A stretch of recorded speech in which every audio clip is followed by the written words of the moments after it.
Warm that April with his shower suited, the root of March had burst to the root, and waved every veil in sweet liquor, of which virtue engendered is the flow. And Zephyrus eke with his sweet breed, inspired hat in every halt and heat, and tender crops and the young sunny had in the round his half coursier run, and small fowls making melody that had slept all night with opening.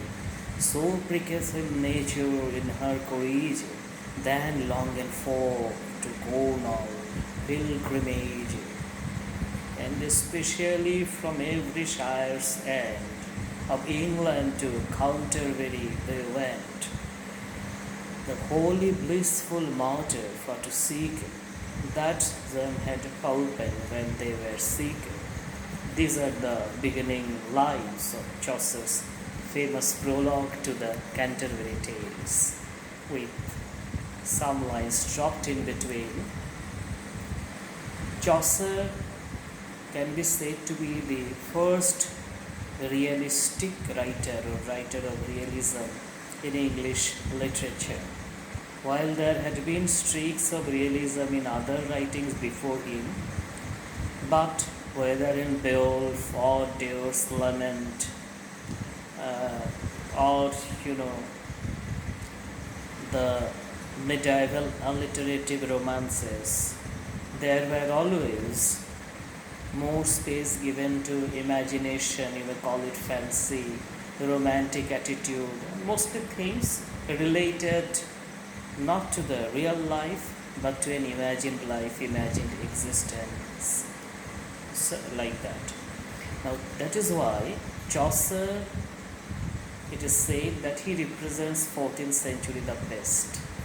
And as you know, there are influences in his life of French writing, Italian writing, and then his maturity. So the first period is known to be French period, when he wrote under French influence. Part of the Romance of the Rose that he wrote and the Book of the Duchess are part of this period. And then the Italian period, the Legend of Good Women, Troilus and Cressida, Parliament of Fowls. These are the works that belong to this period when he wrote under the influence of Boccaccio and Dante. And then last part, or the so-called part of his maturity, is found in Canterbury Tales or the Canterbury Tales. And the Canterbury Tales, it has been said that it is a portrait gallery. The very important 18th century, 17th century critic, John Dryden, 1631 to 1700, he said, "Here is God's plenty. You have character from almost every walk of life, these 29 pilgrims. The knight is there, the squire is there, the prioress is there, the pardoner, the summoner, even the wife of Bath, even the scholar is there, the poor clerk of Oxenford." So all this make it a veritable portrait gallery, a wonderful world, and they are represented with full realistic details. For example, about the knight we have this, that a knight there was, and that a very worthy man, that from the time he began to ride out he loved chivalry, truth and honor, freedom and courtesy. Full worthy was he in his lord's warday, and thereby had risen no man fare. So he loved truth, honor, freedom and courtesy, the knight, and he was always devoted to his master in the wars. Crusades are there in the background. Knights used to fight the crusades, and this is a very ideal portrait, though real, but that ideal is an ideal knight, and those are the days of chivalry when knights mostly used to be like that. To the contrary, there are some dubious characters like the prioress.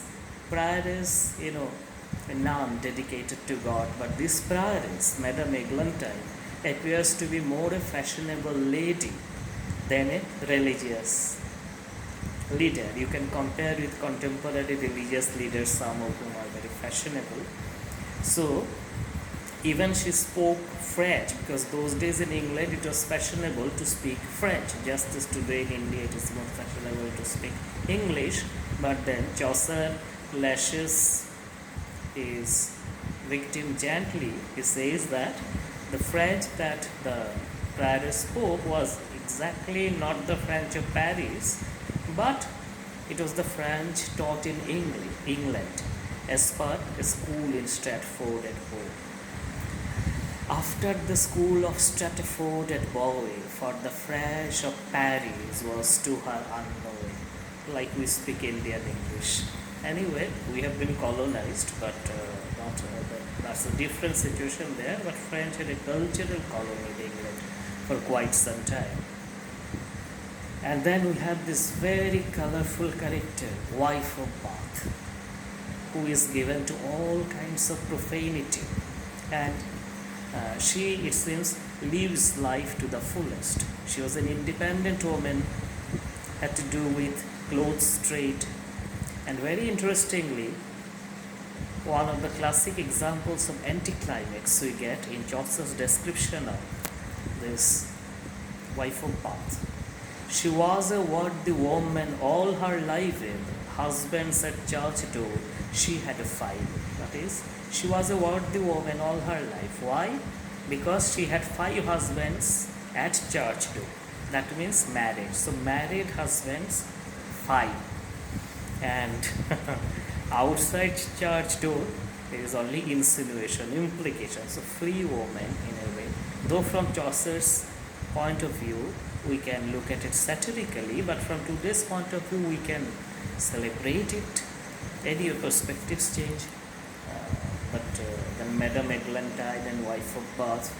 So this had been. So some people say that Chaucer was a kind of misogynist, did not represent women as ideals, but that is not a fact. He has other books like Legend of Good Women and all. But here among the characters, generally women visited pilgrimages in fewer number than men. So to make it a realistic representation, there were more men in the company than women. And that is why we do not find a better picture of women or more complex picture of men here, but we find them in his Troilus and Cressida, the Book of the Duchess, or Legend of Good Women. So this is the problem of modern criticism and some half-baked feminist criticism. Without taking the whole into consideration, we should not pass a comment. And then the night sun was squared. There was a son, a young square, a lover and a lusty bachelor.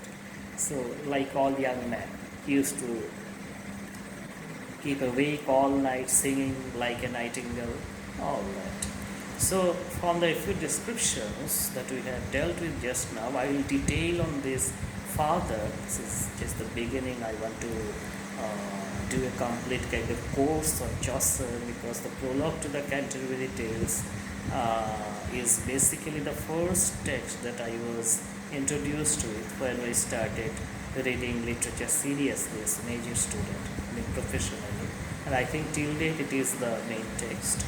So for today's lecture, the main point I have made is that realism in Chaucer.